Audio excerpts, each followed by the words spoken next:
Welcome to my channel Storyloom. Like and subscribe if you are horrified by the video.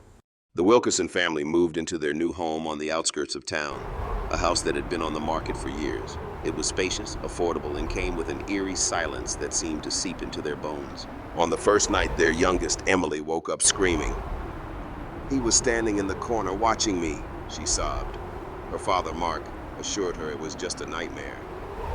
But then Ethan, the eldest son, started waking up with deep, painful scratches along his arms. The middle child, Ryan, heard whispers slithering through the walls, calling his name in a sickly, hungry voice. And their mother, Lisa, began having dreams that weren't hers. Dark visions of a man standing over her, breathing heavily, his icy fingers caressing her cheek. As the days passed, the presence grew bolder. Lisa found the bedroom door locked from the inside when she woke up. The mirrors reflected movements that weren't hers. And late at night, the scent of sweat and something rotten filled the air. Ethan was the first to find the hidden journal beneath the floorboards, belonging to the previous owner, Arthur Gibbons, a man who had died in the house but never truly left, a man who had an obsession with watching.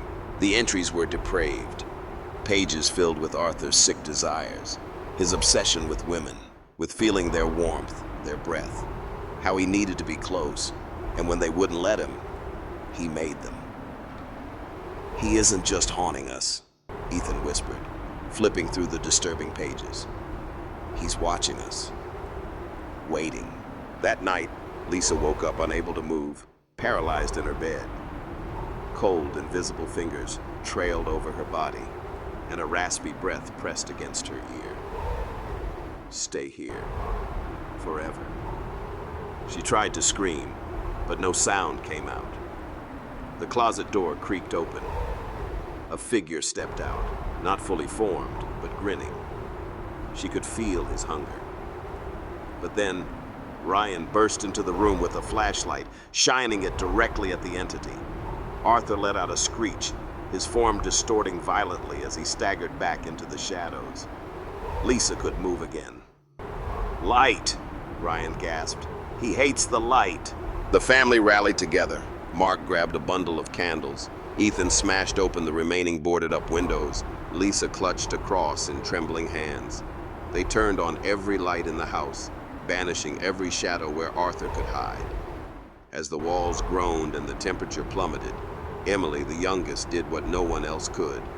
She spoke to him. "You're all alone," she whispered. "You just wanted someone to stay, didn't you?" The entity paused, his twisted form flickering like static. For the first time, the rage in his sunken eyes faltered.